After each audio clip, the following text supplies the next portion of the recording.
AFC North, baby! Let's go!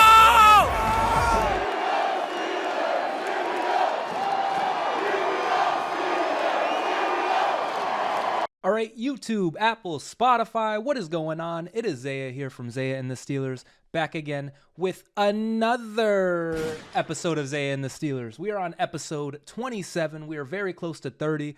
I apologize for the no episode last week. I was, on a trip, but now we are fully back in the groove of things. And last episode did pretty well. I don't have it up, of course, because, I'm just the best. But last episode did pretty well. I think we're rocking with the Fridays. And so happy Friday, everybody. I think this is going to be the new day for Zaya&TheSteelers. Before we get into the full podcast, got to get this off. If you are a Steelers fan or you enjoy NFL content in general and you enjoy this podcast, be sure to hit that subscribe button. We're pushing 200. I gotta start leaving the markers. We're at, I think, 158 right now, pushing 200. Let's get there so we can get to the next goal. Who knows what that goal is? But yeah, prerequisites out of the way. The Steelers are 2-1. I'm feeling good. Tomorrow's a Friday. I hope you guys are feeling good too. And we got kind of a lot of things to get into, like a lot of things and nothing at the same time. Most of this stuff is going to be nothing, at least for this first section. So as you can tell on the screen, if you guys have been kind of paying attention today, Jonathan Taylor is potentially, the Steelers are potentially interested in Jonathan Taylor. So if you guys don't know who Jonathan Taylor is, he is in his third year, I believe. I have his stats. He's in his third year, I believe. Pretty much he's a running back, and for the first two seasons, he was like a very, very, very good running back. And then last season, I want to say he dealt with some injuries during the season, and if not, kind of had a down year, but the Colts themselves had kind of, a down year. And now, he wants a contract, and running backs, they don't get contracts. And so now he has to look for a trade. And apparently, if we hit it with a nice scroll up, the Steelers have expressed interest in Jonathan Taylor, as well as the Dolphins, Packers, Chiefs, Commanders, Bills, Rams, and, the Steelers. Just quickly, I'm looking at these teams now. If the Dolphins get Jonathan Taylor, that's a bit much, don't you think? I think they have like 10 running backs. Packers, what does that even mean? The Packers being here is kind of like us being here. I don't know if they have A.J. Dillon. I know Aaron Jones is kind of going through some things. I guess if you can land them for something lower, like the Packers, the Chiefs are another kind of spooky team like the Dolphins. I know they have Pacheco, but they could definitely use a Jonathan Taylor versus the Packers. Like, I think they kind of got something going here, unless you want to go younger. But then, why not just draft one, Commanders, same thing. They have, I think, Gibson and Robinson's playing pretty well. Bills, they've been trying to get a running back. James Cook, though, I believe is playing well. Rams, I don't even know if they have draft picks or, what's going on there. I guess, with what's his name? The Cam Akers just getting traded.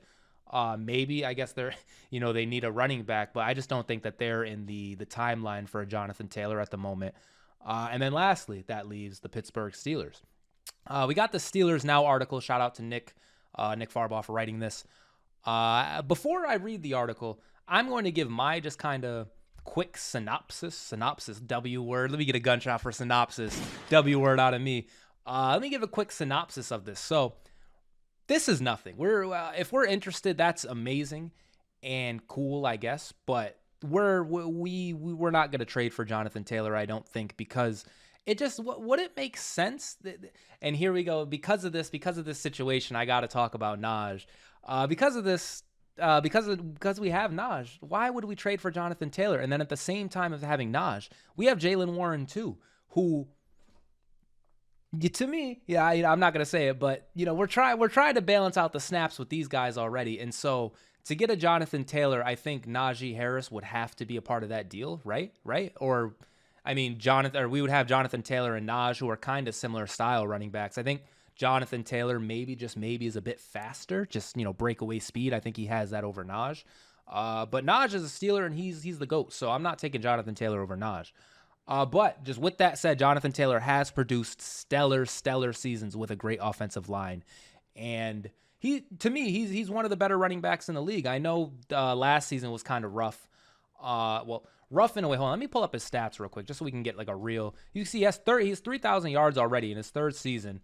All pro in something. Where are his? There we go. Thank you. I couldn't find his stats, but I mean, read it in weep, guys. We got 1,000 yards his rookie year, and then almost 2,000 yards his second year. This was, and here we are, just 2 years removed. This guy can't even get a deal.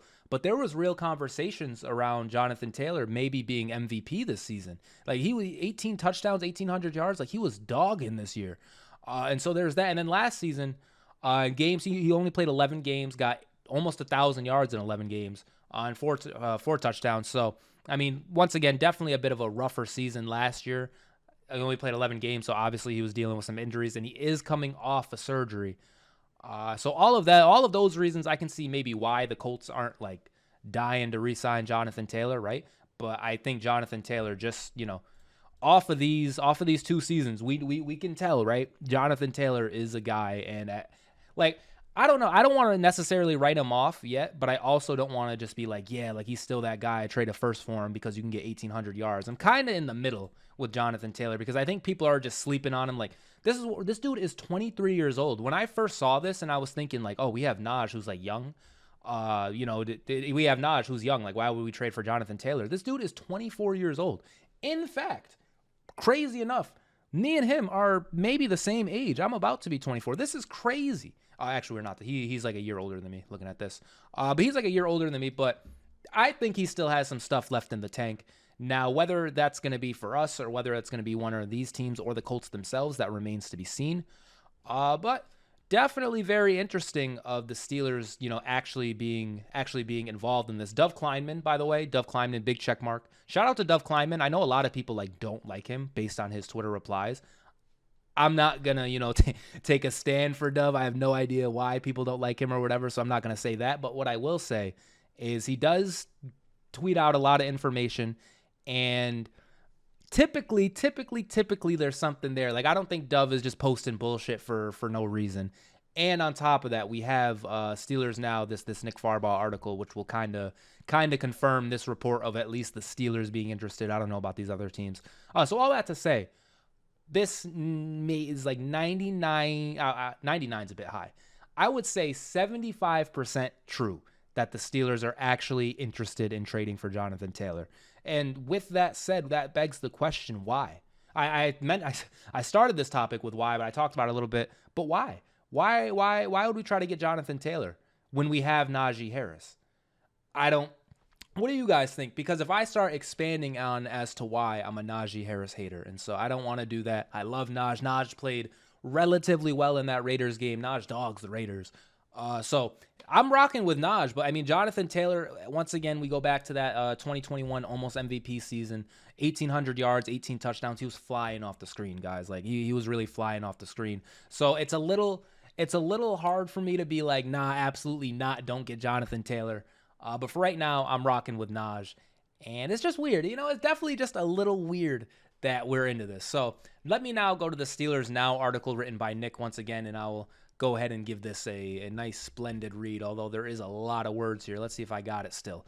The Steelers are one of the teams interested in trading for Colts running back Jonathan Taylor. Destin Adams of This Place reports. So shout out to This Place and shout out to Destin Adams. That's the first public mention of the Steelers being in the sweepstakes to land the Colts superstar running back after we requested a trade back in July. Adams has heard teams who have expressed interest is the same Dov Kleinman tweet. A trade for Taylor has a lot of hurdles that the Steelers would need to overcome. For what it's worth, Adams has a history of credibility when reporting the Colts news. For example, he was the first to break Isaiah Rodgers' suspension, shout out to Isaiah, this summer. So while the scenario seems out of left field, the reporter is credible with a history of sources. So that once again, to just go back to Dove, he's not just, it's kind of credible in a way. Yet, Najee Harris and Jaylen Warren create a solid duo and one that does not take up much on the cap sheet. That's a big thing. Taylor remains on the PUP list, but will be activated following week 4 when he can come off. That is after Taylor had offseason ankle surgery, but he's expected to play with the Colts, he's expected to play while the Colts listen to offers.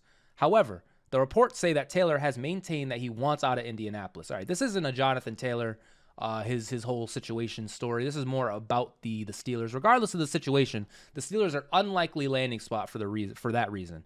Running back is the least of their problems right now, and a hefty contract for a running back might be a tough pill to swallow for the team. The reported interest the Steelers have is likely a due diligence call to see what the cost might be in acquiring Taylor. And if it were enough of a bargain, Omar Khan and Andy Weidel is this guy a Steelers guy? Listen to me, look at me, a casual. Maybe this is like our CFO or whatever, Andy Weidel. Shout out to you. Would think harder about that. However, reports note that the Colts want a Christian McCaffrey-like haul for Taylor. Not going to happen. As such, this makes this unlikely, but the interest is intriguing either way. These trade rumors will swirl more and more as the trade deadline draws closer. Taylor is likely on the move, but don't expect to see him in Pittsburgh. Great words out of Nick. So yeah, I kind of skipped over this middle-ish portion about like Taylor's whole contract dispute, but that's, you know, a big reason as to why he wants the trade. I feel like I mentioned that in the beginning. He wants a new contract, and the Colts, much like every other NFL team, is like, no, you're a running back, and on top of that, you just got hurt, so no. And at the same time, they're not going to sign him. They're not going to sign him to a deal he wants. I don't know if they're just completely out on him, but they're not going to sign him to a deal that he wants. But at the same time, and this is the NFL for you. I don't know how much time we're going to spend on this. I remember in the offseason, it was kind of a big deal with the running backs contract thing. But the Colts won't re-sign Jonathan Taylor. They will not give him a contract, right? But in order to trade him, they want a Christian McCaffrey-like haul for someone who they won't even re-sign to a high contract. I get it. The position is the position. The cap is the cap. However, this is literally your best player. The Colts, I know they got some studs on defense. I know like Anthony Richardson's doing his thing. If you want me to say Michael Pittman at his position is better than Jonathan Taylor at his position right now in life, I think that's a little nuts. But hey, you know, like, I think the Colts got nothing going on. They got no cap really anywhere, maybe on the defense, maybe in the line. But in terms of like windows and all this, like I don't know. Like I don't see how you don't re-sign Jonathan Taylor, but at the same time you want a Christian McCaffrey like haul. Like, is he good or not? Do you want him to, like, this is what I mean. And if he could go for like let's say a third or a fourth, teams would offer that, and they would just get rid of him. But they want this McCaffrey like haul for a guy who they're not going to pay McCaffrey like money. So it's a bit odd. I don't want to really continue to delve into the running backs in the NFL, but we know how it is. We know it's a dirty business, if you will. And Jonathan Taylor's kind of getting stooged right now. We'll see if he ends up getting traded. We'll see if he ends up going to the Steelers. I didn't even the due diligence call that Nick mentioned in the article. Due diligence call, that makes sense, really. That, like, is it though? Like, is that the only reason due diligence? Like, Jonathan Taylor is once again, we mentioned, fantastic running back. And granted, what if the price is low enough? Then what? Like, are we feeling Jonathan Taylor for a fourth over Najee? Like, is that or for a fourth and Najee? Because I feel like Najee would have to go in that deal, right? I love Jaylen Warren, guys. I'm gonna get that off right now. And so any trade that's like, oh, we can't play Jaylen Warren anymore, to me is stupid. To me, dumb. But if it's a swap for Jonathan and Najee, and then we still keep Jaylen Warren, I'm not gonna give my opinion on that. But definitely an interesting proposition. We will see, though. Once again, we will see if Jonathan Taylor is actually back. If he is back and like he's just God again, like he was in 2021, then hey, you know, good thing we did our due diligence call. Good thing, you know, we left a message. We'll see what he actually gets traded for. If it is for like a 5th round pick, once again, because we have Najee and Jaylen Warren, I won't really be the most upset. And our line isn't the greatest, so I won't really be the most upset on missing a player like him. But it happens all the time, doesn't it? Doesn't it happen all the time where a Jonathan Taylor kind of guy gets traded for nothing and the Steelers are nowhere close to the deal? But here we are doing a due diligence call on a guy that they want a Christian McCaffrey-like haul for. Like, get out of here. You know, I can't stand the Steelers, bro. We're calling for Jonathan Taylor, but we won't call for... we won't call for Budda Baker, you know? We won't do that, but whatever, man. The Steelers are the Steelers. The standard is the standard. Next, what I want to get into is somebody who has no Steelers Now articles about him, no real rumors surrounding him, I don't think anywhere, but especially to the Steelers. There's no credit, no basis, no nothing to this, other than the Denver Broncos. I don't know why I couldn't think of them. The Denver Broncos just got absolutely clapped by the Miami Dolphins, 70-20. I'm sure you guys are all aware. Let's get a gunshot for 70-20. And I bring this up to say, look at Pat Surtain II. Look at him. And shout out to Boston Connor, Pat McAfee show for this tweet. Look at Patrick Surtain and look at how unhappy he is after this game. And when we look, I have some standings up here. We'll talk about this eventually in life. But when we look at the standings, the Broncos, they've just been underachieving year after year. The Broncos are so dead. And maybe another time, maybe, on an expanded kind of platform, we really just roast the Broncos. But the Broncos have been having a tough go of it. And all that to say, it's never too late to just tank. It's never too late to throw in the towel on the season, and never too late to throw in the towel on your 23-year-old all-pro, not even 23-year-old all-pro cornerback that you're not using, clearly. You won't be using. And to me, I think if we could get someone like a Patrick Surtain, if we could add him with Joey Porter Jr., that would be fucking outstanding and amazing. But unfortunately, once again, I mentioned this very, very early and very, definitively. This is not real. This is literally just me being like, man, the Broncos suck. Why don't they just blow it up? Why don't they trade us, And on top of that, we talked about the Jonathan Taylor trade. It's like, oh, maybe if it's just a fifth or a fourth, why might as well, right? Patrick Surtain, to me, I'll say it. We could send a first for Patrick Surtain. We could, to me, because what are we going to draft? We know our biggest needs are offensive line, clearly. Offensive line is clearly the biggest need, right? And so, okay, maybe we take, another tackle in the teens and he has to ride the bench for a little bit, maybe we do that, right? Maybe we could take an inside linebacker. Maybe we could take a defensive tackle. Maybe, although DeMarvin Leal and Keanu Benton, they're doing their things on the line. But maybe we do that.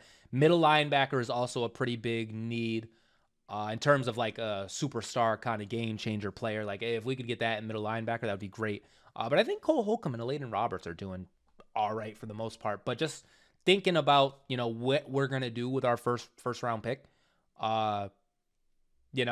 Maybe Kenny Pickett stinks it up and we end up getting a new quarterback next year with our first round pick. Maybe, I don't know. Wide receiver, are we going to do that? I don't know what we're going to do.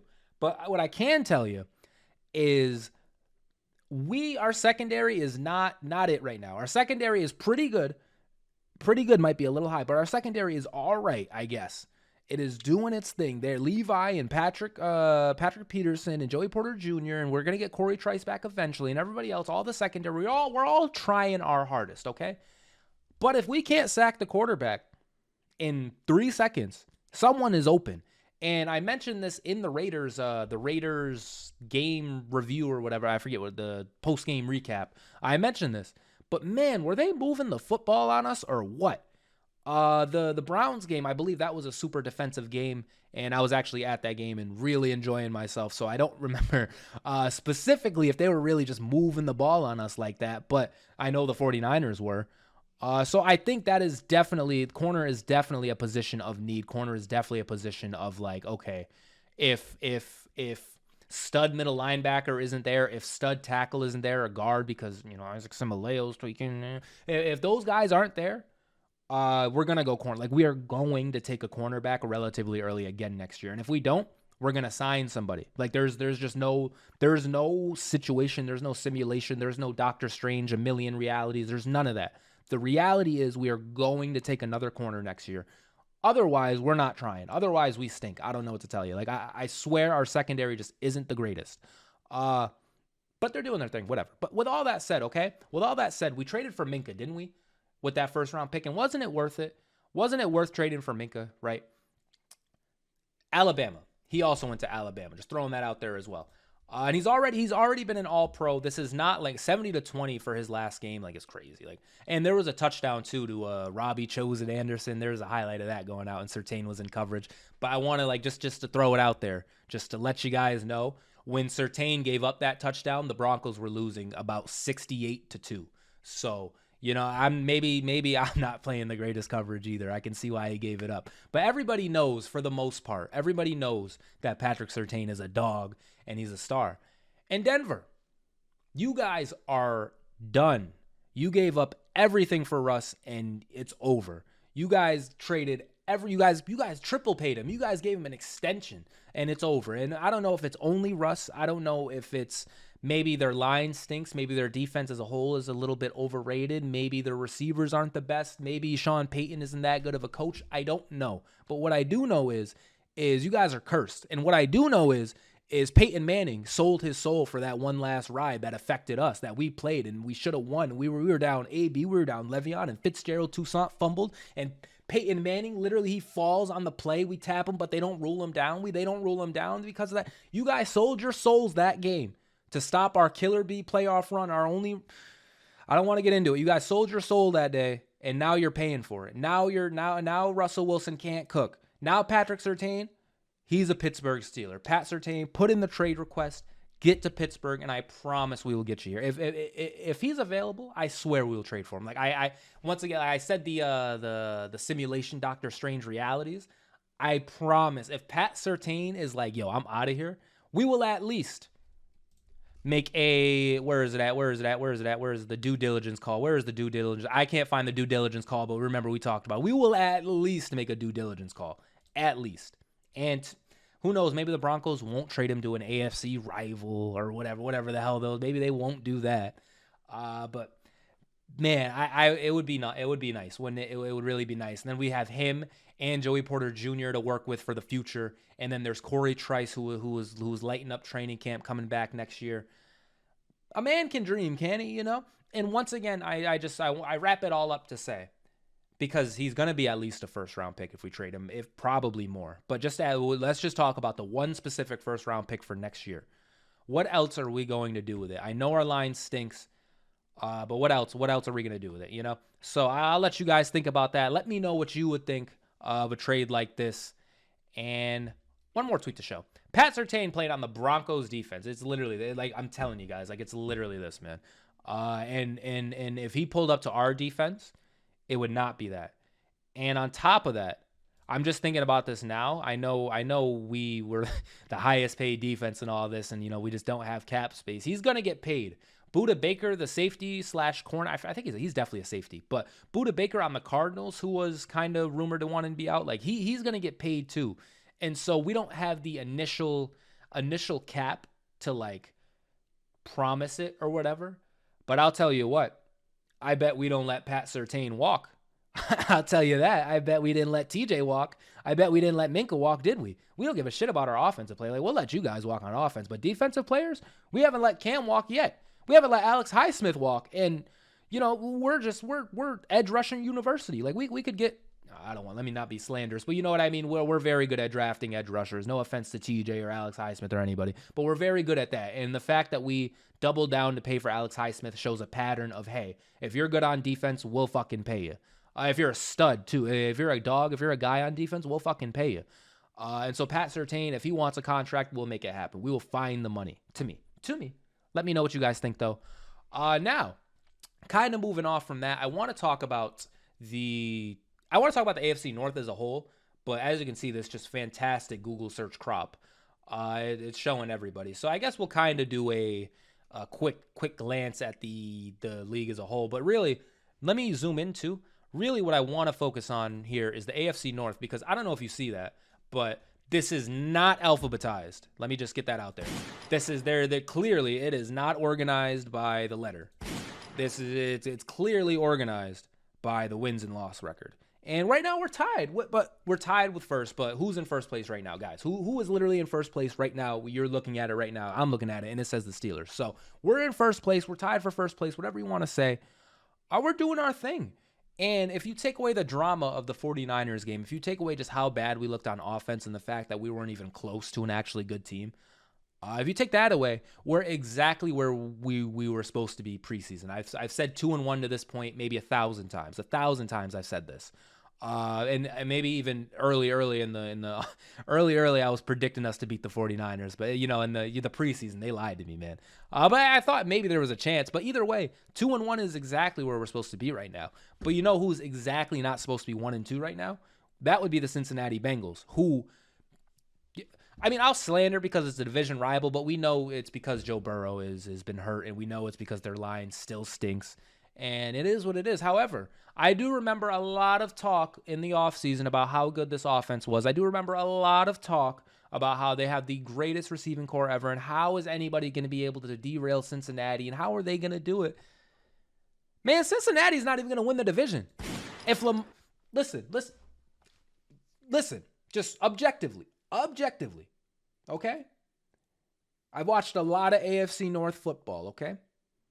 If the Ravens are really going through it, but if Lamar stays healthy, Cincinnati might not even finish better than Baltimore.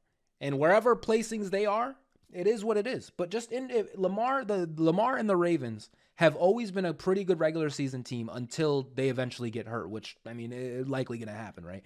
But just in general, if he could just stay healthy, if the Ravens could stay healthy and be a healthy team, I don't think Cincinnati's fucking with the Ravens right now, to be honest. I know the Ravens just lost the game, and clearly Cincinnati's just, doing their thing. But the Ravens they're really the only team I respect in the AFC North. I want to keep it 100 with you. Cleveland and Cincinnati, I spent my first, fucking 20 years of my life, and I never even heard of your guys' teams, to be honest. Fun fact, guys, I was 21 years old when I first heard a Browns fan talk or anything. Like, I didn't even know they had fans. I was 21 years old when I first learned about that. So there's Cleveland. And then Cincinnati, you guys have been Cleveland too, up until, the last 2 seasons. So in general, it's always been about Pittsburgh and Baltimore. And so when we have the Cleveland team doing their thing, we have the Cincinnati team doing their thing, it kind of bugs me. And so I'm always looking for a way to slander these guys. Cincinnati, they might be going through it. And I know Baltimore, they're kind of hurt too, right? So Baltimore, they're kind of hurt too, right? Okay. And Cincinnati, they're going through it, kind of hurt. Didn't mean to do that. But they're kind of hurt. I expect them to end up finishing better. But right now, this 1-game lead we got on them is huge. And on top of that, guess who's playing next week? Baltimore and Cleveland are playing next week. And that means one of them is going to take the other out. One of them is going to drop the other to 2-2. And one is going to move up to 3-1. But I am hoping, and I am praying that we get the job done against the 1-2 Houston Texans. And we'll talk about the Texans. Their 1-2 is a bit deceiving. They're definitely better than that. But I'm just hoping, if we can get this win, and then Baltimore and Cleveland, one of them takes each other out. The other one will, be the same record of us, theoretically, if we win. We're in a good spot. And then Cincinnati, even if they win, they're 2-2. We're still got the game lead. And on top of that, Cleveland, division opponent, we're 1-0. 1-0 in the division. And so tiebreakers, that's why we're up here. So this could be huge. That could be absolutely huge. I don't know who I would rather win this Baltimore or Cleveland game, honestly, because late in the season, I expect the Ravens and Lamar to kind of be, out of it.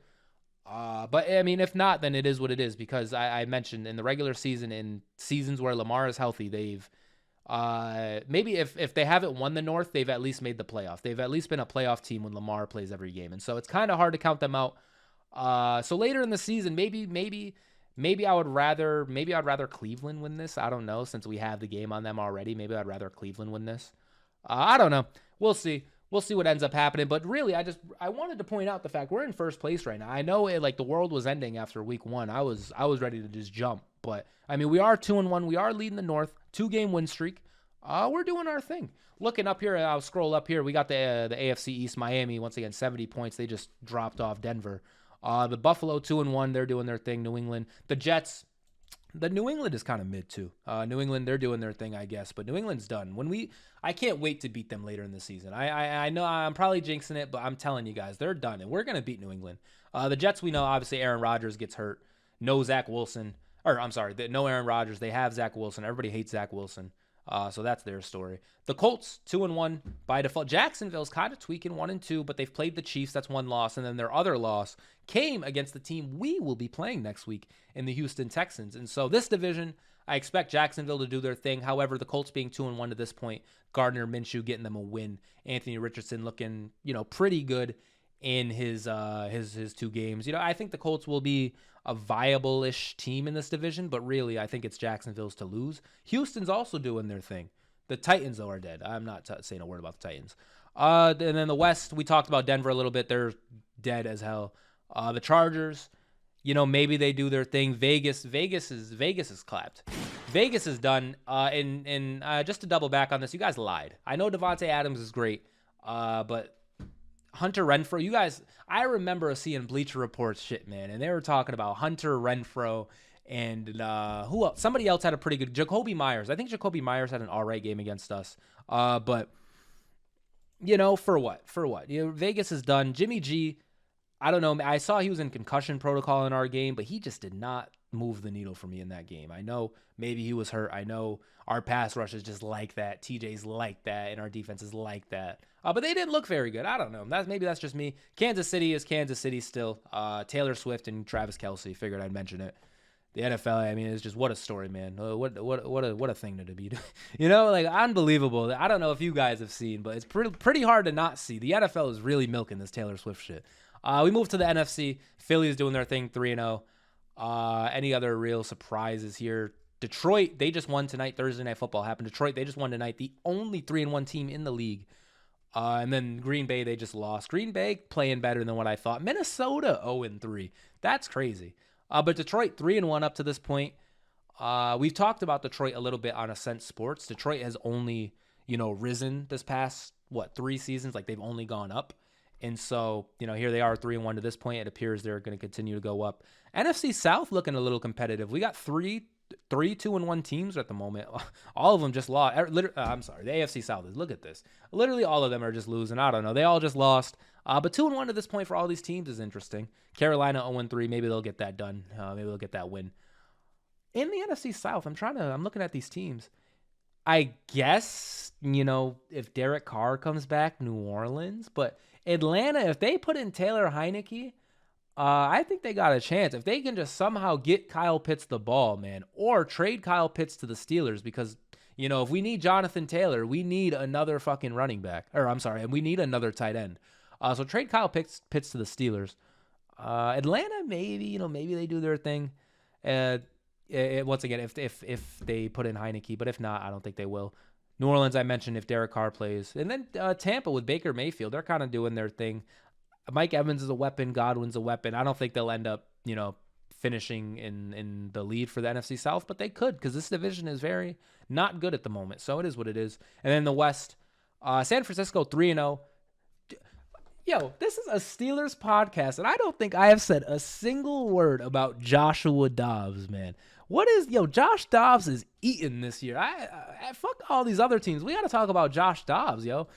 I'm super happy for Josh Dobbs, honestly. I can't believe that it's happening, honestly. It's kind of like the Geno Smith thing. Remember when Geno Smith in Seattle the first year was going crazy and everyone was like, "Oh my god," and he was like, "Oh, they wrote me off, but I had to write back." It's kind of like that for me because I spent a lot of time watching Josh Dobbs just not play for whatever reason. I think we took him when we had Landry Jones. And if I'm mistaken, I apologize. But I think we took him when we had Landry Jones already. And so the depth chart was Ben, Landry, Josh, right?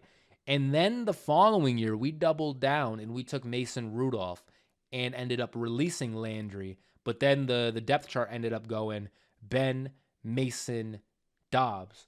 And then something. We ended up losing Dobbs, and then we got Duck, and then we got Dobbs back again, and he never played because Mason was playing, and then we lost Dobbs again, and he was a Brown, and he was a, he's been going through it. But then he lands in Arizona, and then an injury happens, and then before Kyler Murray is out for the season, then their replacement gets hurt, then Josh Dobbs comes in, and they're 1-2 right now. But they really, really, really should have won that game against New York. I don't know how exactly New York came back against them, but I've seen the first half of the game at Buffalo Wild Wings, and the Cardinals were spanking them, and so they really should have won that game. And so Josh Dobbs should have the Cardinals at 2-1 right now. And just shout out to Josh. Let's get a gunshot for Josh Dobbs, Steeler legend. Shout out to Josh Dobbs, man. Keep doing your thing. But the NFC West it's San Francisco until I can look in a mirror and see my reflection again because they took it. So I think the San Francisco 49ers will win the NFC West. But shout out to Josh Dobbs and shout out to all these teams. I really don't want to do a whole standings thing, but I figured, might as well hit you with my NFL knowledge real quick. But yeah, overall points, Steelers are leading the AFC North. And I think we got a real chance to keep leading the AFC North because we got this lead on Cincinnati. Maybe they get it back in our head-to-head matchups. Maybe we lose a game, they win a game, and it's all tied again. But right now, man, us, Baltimore, and Cleveland, we're looking down, and we're Cincinnati, they're all the way down there. Oh my God, are we on a plane right now? How are they that far down? Where'd they go? They were just, flexing their AFC championship all day. AFC champion, there's no ring for that.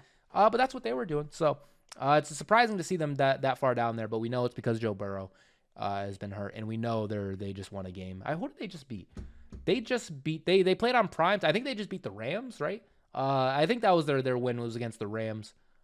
So shout out to them. But was it against the Rams? Oh no, it was against the Rams. Okay, I thought this Cardinals game had happened, but it was against the Rams. They got the Titans next. We'll see about that. But shout out to us, 2-1, first place in the division. The AFC North runs through Pittsburgh. Now it is finally time to talk about our next game, because now we are going to be playing the Houston Texans. And before I talk about just us in general, I want to kind of do a quick glance at the Texans, because I've mentioned this. A few times in the video, but CJ Stroud is playing like really, really well for some reason. Not to say for some reason, but holy smoke. So I want to get can I get the stats up here? I don't think I can get like his whole stats yet, but if we look at this game, 37-7 beat down on Jacksonville. This was just a massive game for the Texans, and really, really, really, really concerning, honestly, because they got some momentum, and preseason, this is all preseason takes, but if they can beat the Jacksonville Jaguars, they can beat the Steelers. Objectively, outside looking in, not a Steelers fan, no Steelers bias, right? Right? That's a thing, right? Okay. So I think they got some confidence, and CJ Stroud's playing well. However, and also, do I have here we got the passing. Like CJ Stroud is literally 5th in passing right now as a rookie. Let's say if we look at the complete leaders, let's see where Kenny Pickett at 15, above Deshaun Watson. You'll remember I said in a few videos he finished with more above Deshaun Watson. But CJ Stroud top 5, the next rookie. Sam Howell in his second year, Jordan Love, but neither of them are technically rookies. Are there even any? Bryce Young's down here at 299. Anthony Richardson 279, and I believe that's it for the rookies. But even second year players, he's leading every third year players. Who's in their third year? Is Mac Jones in his third year? Like, this is great. It's just yards. It's just yards. If we look at completion percentage, I'm sure this is going to be very Mickey just based on, no. Completion percentage, Josh Dobbs at 4. That's so crazy. Completion percentage, he's kind of down there. Kenny Pickett's kind of down there too. So that's something. Justin Herbert and Lamar Jackson leading that. That's crazy. What about yards per game? Yards per game, he's still 5th in that. Okay, we really don't got to do this whole thing. Shout out to Kirk Cousins too. But all that to say, CJ Stroud has been playing relatively well this year. I have some highlights up here too from that Jacksonville game. Hopefully the NFL just lets me rock. We got no sound. You can see 7 for 10 at the bottom of the screen, 104 yards already. Here he is throwing a nice little dot for a touchdown. I believe that is not Tank Dell. That is Tank Dell down there. I do Jordan. Brevin Jordan. I do not know who that is, but he just got a touchdown. We will have to watch out for him. And then is there a better throw? I didn't really mean to come in on that one. A nice little dart. Do we have like one? Like I feel like I seen something on Twitter of a good throw. Oh, here we go, wide open. But all right, let's watch this one. And also we'll talk about this too. But the Texans line is garbage. Like he's doing this with no line. Okay. Granted, wide open. The guy is wide open. But just shout out to look at the pocket presence, just stepping up in the pocket and sending it, man. There's some quarterbacks who, when they feel the pressure, maybe they start rolling out a little bit. Maybe they get a little scared, and then, But CJ Stroud's he's just been remaining in there, man. And so all that to say, it is a little nerve-wracking, a little nervous for it. I really would love to see some overall stats here, though, for this team. All right, so not only did I get the stats up, but I also got this specific play up that I wanted. Shout out to Nico Elite Takes for this video. But I actually saw this like on Twitter myself and just kind of forgot about it, but I wanted to find it because this play specifically, it showed a little bit to me. So real quick, let me murk the sound. So we've got the fake the handoff, right? And look at the pocket presence rolling out.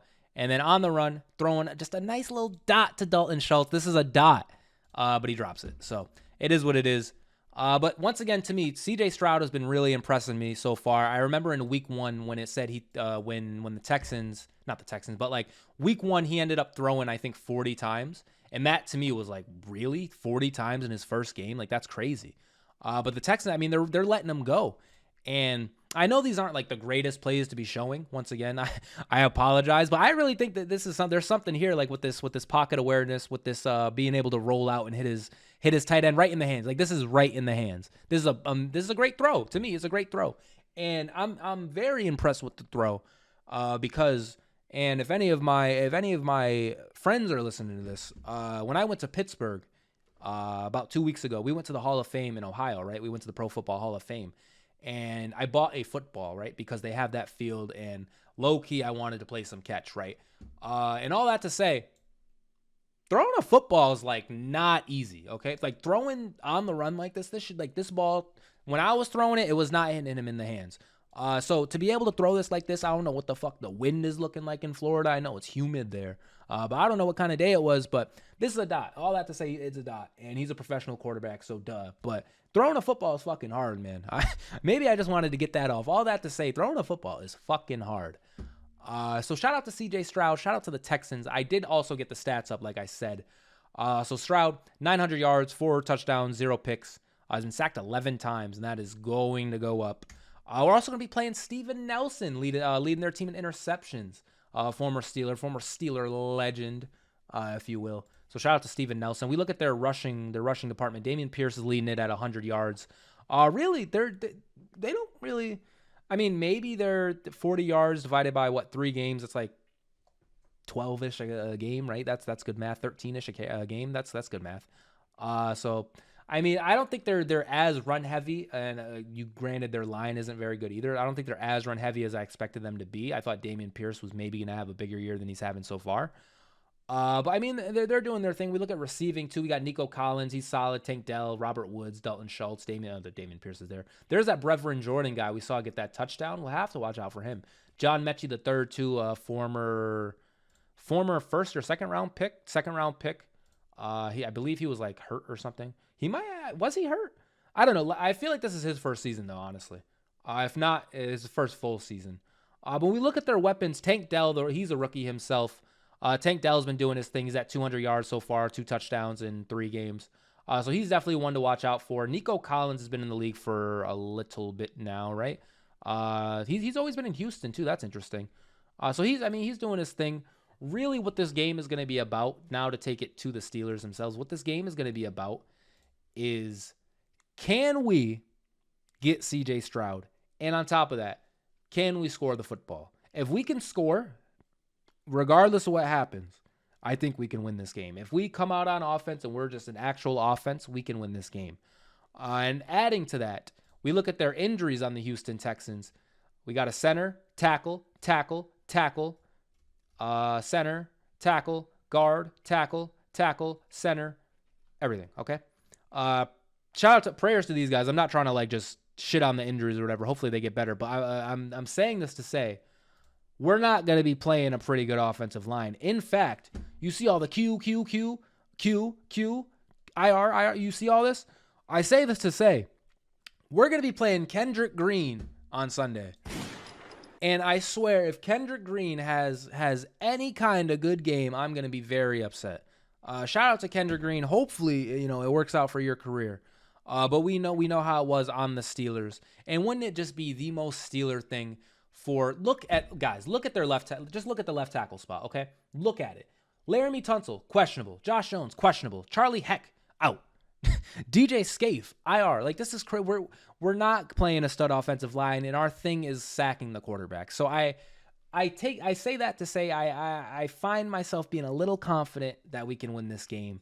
But I don't want to guarantee it. I don't want to gas everybody up, because I gassed everybody up for the 49ers game, got my hair cut, and we got 70 points dropped on us. Just kidding. We're not the Broncos, but it was like 40-7 or some shit.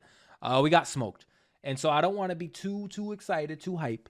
I think we got a pretty big chance here. I think TJ Watt and Alex Highsmith and Marcus Golden, even like Nick Herbig, even, and Keanu Benton and DeMarvin Leal. Like, I think we have a great opportunity to get the quarterback today, on Sunday. I'm sorry, and that's it. Like, really, if we can get CJ Stroud, if we can dominate this offensive line like we should, like the highest paid defense in the world should. Then I'm confident. I'm confident in our team. But we will see what ends up happening. Like I said, I could see Kendrick Green just having a career game, a fucking banger from Kendrick Green, and I just go cry myself to sleep. If we lose this game 2-2, that means either Baltimore or Cleveland, one of them take first place in the North. So a lot riding on this because, someone is going to win that game, hopefully. I mean, if there's a tie, then there's a tie. But Baltimore or Cleveland, one of them is going to be 3-1 by the end of the week. And we just got to hope we're 3-1 as well to combat it. That's all we can do. So now, really, I think that's going to be it for the Texans. I think I've talked about them a decent amount, enough that it's time for fantasy managers to move on from Dalton Schultz. As much as I can, to be honest. Also, now that we're here, I have these stats up. I want to look at someone special real quick, just to glaze, gaze. George Pickens, 238. That's not bad. 238 yards for George Pickens. Granted, our offense, 238, not bad. I just want to throw this out here.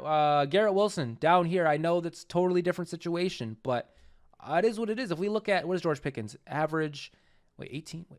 George Pickens on his completed, like passes completed to him, he's averaging 18 yards, right? And then if we look, Aaron Jones is a running back.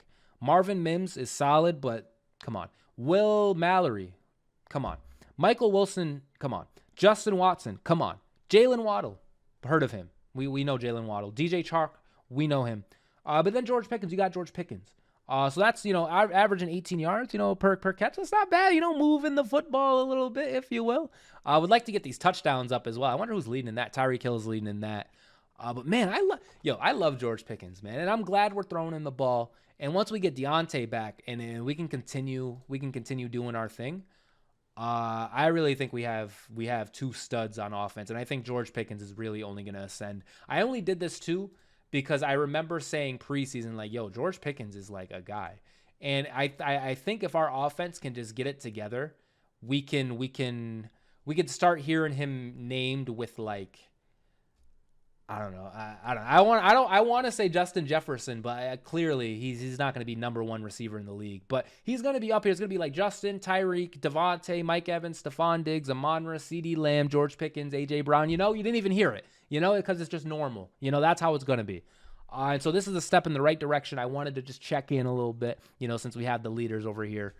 And we looked at Kenny. Let's look at rushing. Hold on. Let's look at rushing. How are we doing rushing the ball? Where is Najee? Najee, 139 yards. Where's Jaylen Warren? I don't think Jaylen Warren even is coming close. Jaylen Warren, 55 yards. Okay. What about average? Look at the average. Okay, and these guys all have, like, ridiculous, like, only 1 or 2 carries attempts. Devon Akane? Really, I don't know how to say his name, but he ate last week against the Broncos, so he's there. Really, if we look at, like, consistent attempts and yards per carry. Here we go. Consistent attempts and yard per carry. Nick Chubb was kind of doing that. Prayers for him. James Cook on the Bills, he's doing his thing. But I don't think we're gonna find Najee here. Does Najee over 4 at least? Like, I know that the over 4 yards per carry, that was the meme. He's at 4 exactly. So it is what it is. He's doing his thing. I hoped our offensive line was better than what it was, man. I hoped our running game was going to be better than what it does or what it has been. But the Raiders game was a solid one, and so I think we're building on that. So I'm not going to completely kill it, but I would have liked for that to look a little better now. But I think that's more on the line not being as good, more than like Najee and Jaylen Warren not being as good. Jaylen Warren, one more receiving yards. If we just keep scrolling here until we see the first running back possible, just the first running back. Wait, Bajan? Bajan's leading. What? No, I was lied to. No. Okay, so I swear I seen that Jaylen Warren was leading in, like, receiving yards, but Bajan has the 1 more yard on him. So Bajan Robinson, we'll get you. We will end up catching you. But Jaylen Warren, second place in receiving yards for running backs, whatever that means. So shout out to him. Shout out to Bajan Robinson as well. Really, I think that is going. Oh, you know what? One more point. I'm debating on going live for this game. Like, obviously not fucking recording the game and uploading that, but kind of having like a live broadcast, like where I'm watching the game live, and maybe if people want to come out, then it is what it is. I don't know if it's going to be this game or the next game or what, but I definitely would like to do like a kind of live watch along thing. And if nobody comes, then it's like, oh, I guess I just have to watch the Steelers. Like, oh, rats. So I think that would be fun too, especially to be able to interact with some people like live. Maybe George Pickens gets a crazy touchdown. We all just go crazy in the chat. We'll know. Who knows? But we'll see. Like I said, I'm debating on for the Texans game. It could happen if I end up going live, it happened. If I don't, it didn't happen. But yeah, I think that's my final point of this game. Final score prediction. I'm gonna say, let's get to, what did we get to 23 last game? I think let's get to 24. I'm gonna say 24. I don't know, how was their defense? Who was allowing like the most points? Is their defense like that? I don't think that they are. Let me go to the Texans real quick. Gamecast. Come on, Texans. I don't think their defense, let's see. 25, 31, 37. Their defense is not like that. We can get at least 24 on the Texans. Baltimore got 25. We can get to 24. I'm going to say 24. I lied. I'm not going to say 24. I'm going to say 20. I'm going to give us 20. And I'm going to give the Texans 13. 20-13. That is my final score prediction for this game because I think our offense is just going to be like that. However, 9 points, 20 points, 37 points on this one. 37 points is a lot, but, our defense is like that. Hopefully that doesn't end up happening. But yeah, 20-13. That seems like a solid score, a solid Steelers and Texans game score. And so I'm rolling with that. 24, because I was originally saying 24, but like 24-13, that's low key. We smoked them, I don't think we're going to smoke the Texans, but we'll see what ends up happening. To wrap this up, I have some last kind of tweets to go through here. TJ Watt, AFC Defensive Player of the Month. Let's look at his stats right here. I tried to get a gunshot. Let me get a gunshot. Let's look at his stats right here. Six sacks versus the NFL. Fun fact, TJ Watt broke the Steelers sack record, and I was in attendance for that game. Shout out. I remember seeing it on the board, and everybody was going crazy. Shout out to TJ Watt, literally the GOAT. 12 QB hits, first. 2 first forced fumbles, first. 2 fumble recoveries, first. 16 pressures, first. 6 quarterback knockdowns, first, tied for first. 5 tackles for loss, tied for second. 1 defensive touchdown, first, maybe. Pretty good month of work for sure. TJ Watt, Defensive Player of the Month. We talked about, at least I talked about, I'm sure you guys were like, Big Truz, TJ is back. My bad. But we talked about TJ, maybe because of the injuries, maybe having to have a bounce back year, if you will. We talked about him maybe getting off to a hot start. And this dude is at 6 sacks already in 3 games. Projected, what is that, like 35 sacks on the year if we do projections per 17 games or whatever? That's crazy. TJ Watt is on another planet, and he's better than Myles Garrett. Just throw that out there. He's better than Myles Garrett. And even Myles Garrett fans know he's better than Myles Garrett. So shout out to TJ Watt. I wanted to bring this up during the Texans talk, but do you guys remember this Vince Williams moment on Christmas against the Texans? So DeAndre Hopkins just scored a touchdown, 27-6. Really, this current game, if our offense could just get it going, man, maybe this could be like this. But DeAndre Hopkins scores a touchdown and laying down, and then Vince Williams just comes in. He just comes in and joins them, and then they were not happy about it. But yeah, this to me was one of the funniest moments ever. And I miss Vince Williams, man. At the time when he was playing, it was like, oh man, I wish Vince was better. But now I really do miss Vince Williams. He was one of the not original Steelers I grew up with, but like he was on the team for a while. He was a consistent member of the team. And on top of that, on Twitter, he is pretty funny. And on top of that, he had moments like this all the time. And on top of that, he picked off Tom Brady that one time, maybe even in this same season. So shout out to Vince Williams. Next, Joey Porter Jr.'s defensive snap count has steadily increased through the first 3 weeks of the season. Week 1, 7 snaps. Week 2, 16 snaps. And then week 3, he played 36% of the snaps at 24. So it is going up. It's continuing to go up. Week 1, though, him only playing 7 snaps was like, what? And then Patrick Peterson, I know maybe they're in different, positions. Like one's in the slot, one's not. I don't know. But Patrick Peterson just objectively hasn't been looking the greatest. I know he has an interception, but he hasn't been looking the greatest. And you couple that with Levi Wallace maybe not looking the greatest either. And we took Joey Porter Jr. early in the second round. It's like, why is he not playing? Why is Broderick Jones not playing either? We'll talk about that eventually in life. But they are going up. His snaps are going up, and so that definitely is a sign, a step in the right direction. And I'm excited. I really want to see Joey Porter Jr. continue to play. I seen him line up against Devontae Adams last week. That was sick to see. And once again, as I mentioned, I'm excited. And on top of that, corners, we haven't really had like a guy corner since maybe like Joe Hayden. We haven't really had a guy, and before that, who fucking knows, man? We haven't really had a guy at corner since Joe Hayden. Our secondary has like literally always been a problem since like 2009 or some shit. Our secondary wasn't a problem. Like our secondary's been a problem for a while, and so Joey Porter Jr. is someone we're all excited about. And Desmond King, this guy. What about Desmond King on defense? Please, shout out to this guy. Facts. Like, when is Desmond King coming? I think, obviously, we're playing the Texans. I think he'll be active for that game. It's his old team as well. I think he'll be active for that game. But facts, let's get Desmond King out there. And then lastly, I think our last thing that we're going to talk about, fun exercise for Yins. It's only been 3 weeks, but grade each of Omar Khan's key offseason additions. Free agency excluded. Or I'm sorry, free agency excluded, he says. Draft excluded. So starting off, Allen Robinson. I assume this is like A through F kind of grade. Like I'm not giving percentages, but A through F, Allen Robinson. C plus. I think a C plus because, I mean, like he's not, lighting it up, but he's playing solid. And for what we got him for, I think he's played good enough. But once again, like I don't think he's really lighting it up per se. Quan Alexander, I would give him a B. I think that was a B signing. He's been pretty good.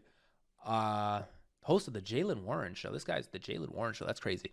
So yeah, Quan Alexander's been pretty good. So I'd give that a B. Marcus Golden, and for the price, all of the these three pieces for the price A. But Marcus Golden, I would say maybe like a C plus. Granted, he's great, and having him being able to come in with TJ and Alex Highsmith being able to rotate Marcus Golden is pretty good. You know what? I lied. I'm gonna give Marcus Golden a B. So we got C plus, B, B. Cole Holcomb, C. I'm gonna give Cole Holcomb a C. That hit on Devontae Adams in that Raiders game was sick. He's been all right in the run department. He's been pretty good. Layden Roberts as well. We'll talk about him. He's been pretty good. So I guess a C, but I don't know. I think we're all still kind of holding out hope for more new middle linebackers. But for now, Cole Holcomb's doing his thing. Keanu Neal, to be honest, I mean, I don't know. I don't want to say like F, but because that's fucked up. I really don't know. Anybody else? What did they say about Keanu? D. Someone said a D about Keanu Neal, and so I'm gonna say a D plus. I'm gonna say a D plus for Keanu Neal. Really though, I haven't seen him play. Like, I don't know if I'm just sleeping or like I hate the Steelers or I'm a casual, but I just can't remember a play where Keanu Neal was like out there. And once again, if I'm tweaking, if there's like some obvious ass play, my bad. I'm tweaking. Patrick Peterson. So once again, Keanu Neal D plus. Patrick Peterson. I'm gonna give Patrick Peterson a C minus because he hasn't been playing the greatest. He does have an interception. But he hasn't been playing the greatest. The only thing is like we were in kind of like a desperate need for Patrick Peterson. Like once we lost Sutton, and I believe we lost like Witherspoon at that same point, and there's somebody, Arthur Millette too, we ended up losing, I think. We kind of needed like a corner, and so like out of necessity, a B, but actual performance and how it's going, I'm gonna say a C minus, unfortunately. Isaac Semaleo. Brother, I know our line is bad, and as a whole, like it's hard to just be like one good offensive lineman when everybody else isn't really playing the best. Isaac Semaleo has really been disappointing me so far this season. Maybe I'm sleeping on Semaleo. Let me see what everybody else says. D for Semaleo, he says. C minus, he says. C for Semaleo. B minus for Semaleo. D for okay. So everybody's kind of sleeping on Semaleo as well. I forget what I said. I don't think I've given a grade yet. I'm gonna say a C. I guess I would like for that to go up. Same thing with Layden Roberts as well. I think I'm gonna give Layden Roberts a C as well. Chandon Sullivan. I'm gonna give Chandon a C plus. I'm gonna give him a C plus. Let's see what everybody else. What does the field say? C. Okay. Incomplete. Yeah, that makes sense. C. C minus, D plus, okay. C, D, waste. Waste is crazy. Waste is cool. This guy gave words. Nothing special, solid overall, decent, improving, stinks. Okay, disappointing, as expected, waste. I mean, kind of honestly, I'm rocking with that. Let's see. Playing his role, B plus, getting pressure. A minus, starting slow, but been great lately. I guess Cole Holcomb's been great lately. I don't know. Not impactful for Keanu Neal. Patrick Peterson, move inside. Let me get a good move. Patrick Peterson inside, man. Move him to the inside to have him stop playing on the outside. He's not a stud. Simileo is not a stud. Chandon Sullivan, who see, okay, so maybe a C plus. There's a C plus for Chandon Sullivan. Has he even played yet? I don't know, but Chandon Sullivan, I'm gonna give a C plus. But shout out to these guys. Honestly, it was fun reading these. Maybe in future episodes, I will actually get into reading like replies on tweets, but a lot of the times, as you guys know, like the tweets are unfiltered, and so I want to be a little careful with that. But we'll see. Let me know, guys, though, what you guys think of our Omar Khan's offseason additions. Of course, there's the draft as well. There is other, additions, but characters are characters. There's character count, and he is not a Twitter blue, X blue, whatever it is, blue subscriber, and so he's limited. So yeah, let me know what you guys think of these additions. And I think that is going to do it for this episode. I'm looking at the time. We're approaching about an hour and 5 minutes. Cutting that down, probably going to be about an hour in length. So yeah, once again, I think that is going to do it for this episode. Overall points in conclusion. Jonathan Taylor, I do not think we're going to be trading for. Patrick Surtain, I do think we should trade for. AFC North can be won by the Steelers. And the Texans is a winnable game, and our defensive line is going to dominate. But do not sleep on C.J. Stroud and their offense. Do not sleep. C.J. Stroud, once again, I'm just, I'm throwing it out there. I'm liking what I'm seeing from Stroud. And so hopefully he can wait, a week and then continue eating. Maybe we'll get that first interception too. Who knows? But then after that, I expect him to continue playing well. So we'll see what ends up happening. But yeah, if you guys enjoyed this video, if you're still watching up to this point, shout out to you. Shout out to everybody who did end up watching. If you enjoyed this, be sure to hit that like button, hit the subscribe button, share it with your friends, share it with the world, share it with other Steelers fans. And I will see you guys on Sunday for either just a live game or the game reaction. And also one last thing too, Big Truz guys, Big Truz, I have some ideas for the channel that aren't only Steelers things related. Maybe even some game series related that I want to be bringing on this channel. It is going to be coming soon, I swear, I promise. So be on the lookout for that. Anyways, guys, that is going to do it for me. Peace out, and see you in the next video.